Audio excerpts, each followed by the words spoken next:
So, Nikki, thanks for joining us this morning. We're hearing of a universal credit rebellion brewing in the Lords. Commons rebellions have become quite a common theme for this government. So, before we get into the detail, you've just recently left your role as Director of Legislative Affairs in 10 Downing Street, where you've regularly had to deal with these issues. How come this government has a majority of 80, the biggest Tory majority since the 80s, but yet struggles to get so much of its legislation through? It's really a very multifaceted answer to that. One of the key aspects is we've been in government for more than a decade, and therefore you have a party that knows only government, that is complacent maybe a little bit about what happens if you end up in opposition because you are always fighting each other. And that means if you take for granted that government can do things for you, then maybe you don't stay your hand as much. And therefore you think, okay, it's okay if I rebel in this area because we're safe. We've got a majority of 80, everything's is happy sailing. It's also because you've got a lot of former front benchers on the back benches who don't have hopes of returning now to the front bench, and they still wish to be a playmaker. They want to have a go, and they want to do their job to represent the issues that they care about. And then on top of that, you have a parliament that has observed, we had 109, I think, Conservative MPs come in at the last election, all of which had spent 2 years observing how the last parliament worked, and they've seen that basically the job of an MP is to rebel and to cause difficulties, even if you're on the Conservative side, and that shapes how MPs therefore come at their job. Now, when it comes to the fight that's currently brewing, we know that Lords are trying to force a vote on universal credit. Baroness Stroud has been pushing this plan, and it could happen as early as this week. What are the challenges when it comes to this attempt? Putting this in context, there have been a number of attempts to have votes in the Commons on that, largely on opposition days. And to be frank, those don't have any legal effect. It's just symbolic, and it's quite hard for Conservative MPs to think about voting with the opposition. So that's no good, and that's not worked. And there hasn't been any legal requirement to have a vote on the matter of the universal credit uplift. So there's been no moment when MPs are actually asked to take a firm decision.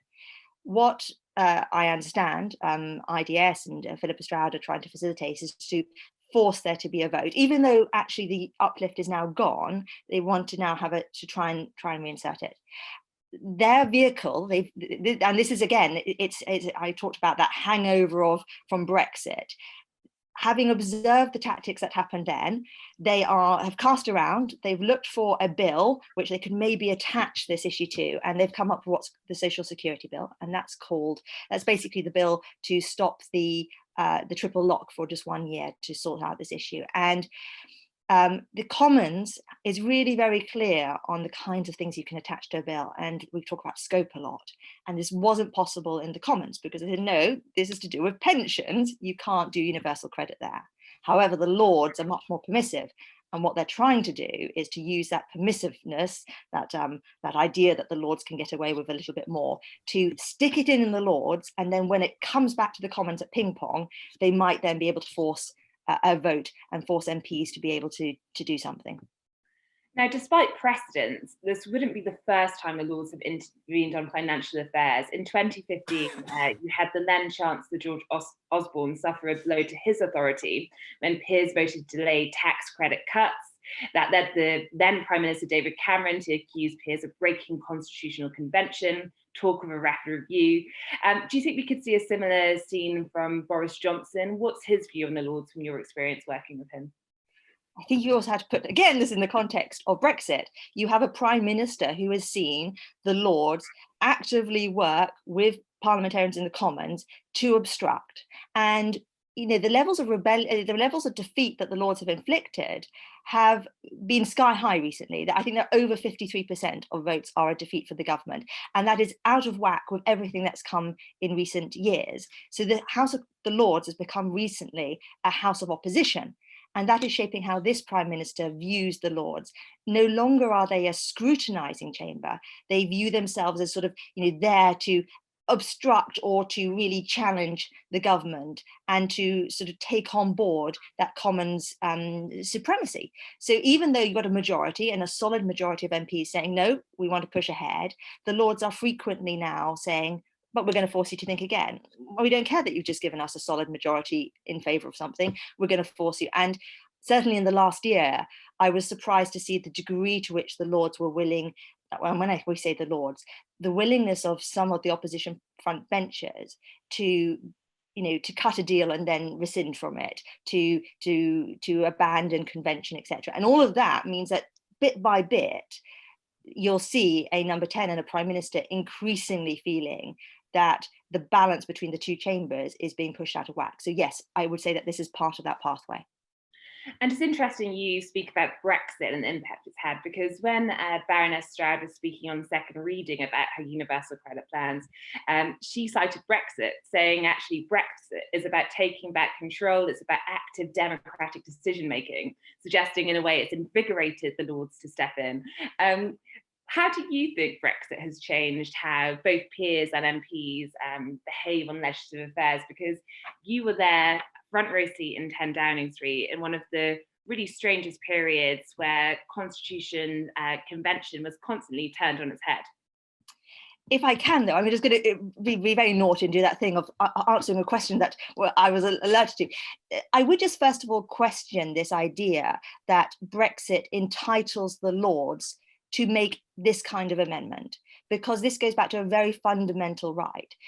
If the Lords try and insert something on universal credit, which has a bill attached to it of £9 billion, right or wrong, whatever you think about that, that is about financial privilege. And we have a long-standing tradition, which goes back to the 1600s, whereby there is no taxation without representation, that it is for the Commons to determine matters of taxation and also public spending. And that is where those kind of measures are initiated. And if the Lords are then saying, no, we insist that we can intervene on those issues, you actually are tearing up a principle of how we as constituents vote in the government, who then inflict these kind of charges on us. So that's one thing I think is very important to recognise. In terms of how things have changed, I think what you see, again, I've given a little bit of context about that at the start in terms of behaviours. I think the other hangover from Brexit is the tactics that have emerged. Because everyone was sort of forced to continually escalate, lots of new measures, sort of pushing at the boundaries of rules, all of that has stayed around. And you see very respected MPs who never caused any issues during the Brexit period, who were actually outraged at the stretching of the rules, now adopting those same tactics themselves, because they are seen to be effective and maybe a way of still challenging a government, even with a majority of 80. Now, one of the reasons that you are seeing often rebels pushing for votes is because the government will not give votes. You saw it also on foreign aid, and eventually that did go to a vote. But in a way, because there is a inclination in Downing Street to avoid going to the Commons where possible, that's what it seems at least. I think often parliamentarians feel cut out and then have to make their voice heard louder. So do you think the government is slightly culpable for leading to this atmosphere that we're currently seeing? No, on two counts. First of all, it would be wrong to characterise it as only the government doesn't want to vote on a particular issue. Often we get representations from backbenchers saying, look, I'm with you on your position, but please God, just don't force me to vote on it. Don't put me in that awkward position. And to exemplify that, the trend on not voting on opposition days actually comes about from backbench pressure, where they've said, look, this doesn't mean anything, it's not legally binding, so please don't march us through the division lobbies, please don't give the Twitter trolls, the hard left and Labour, the ammunition just to personally vilify us, unless it's really important. So there's a really strong backbench pressure to say, if you are going to do a vote, do it when it's needed, not just because it's demanded. So often when people say we demand a vote, one of the jobs of government is to look at how many people are demanding a vote, and is that the right request. The second element is, government has to govern. It's got to get on with things. And we've got so many things to put through. You've got so many bills. There's never a shortage of ways to occupy parliamentary time. So putting matters to a vote just because is A, not good sense in terms of that, B, you have to think about, what do you mean? When it doesn't require a vote, it's because it's not legally required. So does that mean you should fabricate new legislation in order to facilitate it? The government does other things, like, for example, facilitate debates, have general debates on those issues, allow MPs to make their points on the floor of the Commons. And I would say that's the more appropriate way to do it. Now, just a few final ones from me before I bring Tom in. When we're looking at, I suppose, what happens if we do end up in a game of ping pong, legislation passing back between the Commons and the Lords, is it the case that number 10 is going to have a harder time in terms of Tory MPs we know are quite uncomfortable about the universal credit uplift, feeling this time that they might actually have to take a stand if it comes back? I think, yes, it is clear. If something has the potential of being binding, of forcing the government to do something, then MPs will prick up their ears, they'll pay more attention to that. But for the same reason, it may deter MPs. And to set out some of the complexity on this universal credit issue, for example, if it's a matter of financial privilege, it should be an automatic just ping back. The MPs won't even have to have a say on it. It will just, it's the way of the standing orders. But if somehow they avoid the issue of financial privilege being engaged, then the risk is that essentially they will be, in effect, trying to tear up some of that balance between the two chambers. They will be pushing to a precipice the nature of how things are done. So again, to go in a little bit into the detail, this is a bill that's being fast-tracked. Fast-track means that Labour and the Liberal Democrats, but usually Labour and the SNP, have agreed that this bill is so urgent that it needs to go very quickly. And what that means is that they will stand back from amending it and delaying that bill's passage.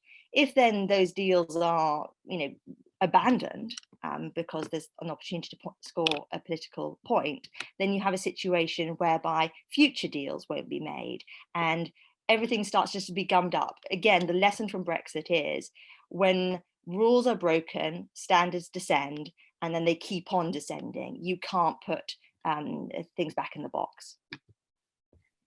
Tom, do you want to come in? Nikki, hi, good morning. Thanks for joining us.